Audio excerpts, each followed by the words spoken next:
everyone, this is Latrice, one of your favorite people in the whole wide world next to everybody else that you know. Please like, comment, share, and subscribe. Hi YouTube family, this is Latrice, one of your favorite people in the whole wide world next to everybody else that you know. So in my last video, I talked about how to save up for your 3 to 6 months emergency fund.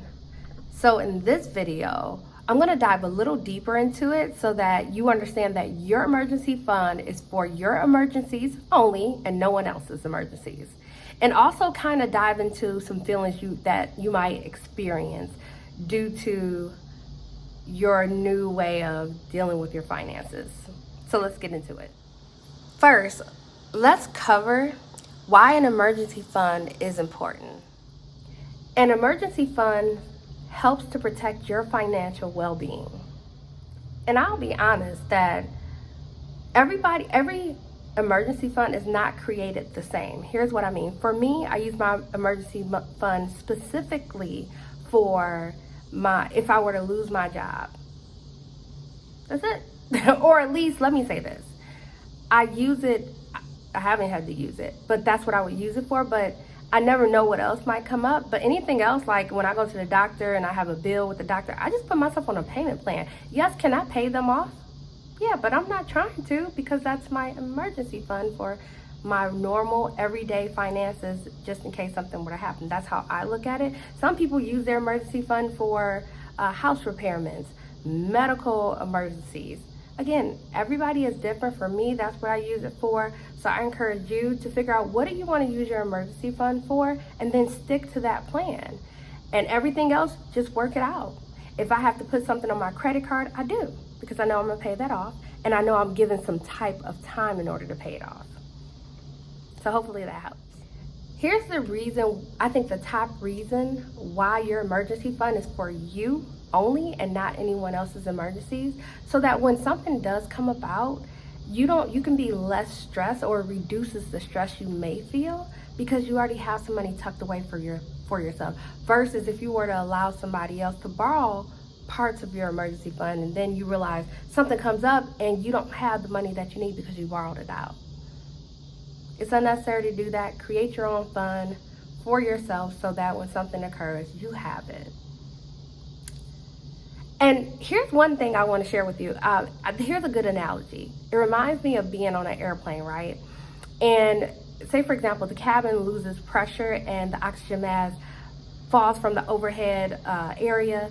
And what do they tell you? Put your oxygen mask on first. They actually call that taking care of yourself. And here's why they say it, is because if you're not taking care of yourself, really you can't take care of anybody else. And so once your oxygen mask is on, then you're able to assist other people and maybe even show them how to do it for themselves. And that's all we want to do, is create that space for you with your financial fund or your emergency fund, so that you're able to assist other people with ease. So let me know if that made sense to you in the comment section below. So one of the emotions I kept experiencing was guilt along my financial journey. And while I was saving up for my emergency funds, people would ask me for money. If I didn't have anything outside of my emergency funds, I would let them know, no, I don't have it. And I used to feel like, but Latrice, you do have it, so why are you telling them that you don't? It was such a conflict for me.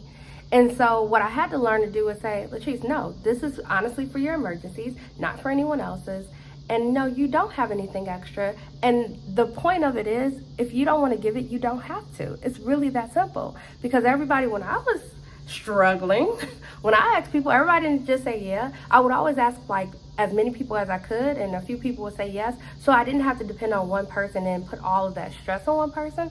I would always distribute it evenly so that I always knew I had choices. But some people like to put it on one person, and then they make it seem like you have to do something for them, when the truth is you don't. We all choose what we do with each other. So I don't know, again, guilt was the main thing for me. I can't think of anything else that would come up for me emotion-wise that I can touch on outside of that. But I can share with you where I am with it now, which is, no, I'm not guilty at all. I don't feel guilty at all. In fact, I don't even care. If somebody asks me for money, here's what I say to them. At this moment, no. If something changes for me, I'll let you know. And then I'll check over my finances after that, because I had to learn that about myself. I'll check over my finances after that, and I say, can I do it or not? Can I afford to give this to this person? And if they don't give it back to me, will I be okay with that? No. And that's how I make my decisions now versus, feeling like if I tell somebody, let me think about it, more than likely I'm going to say yes.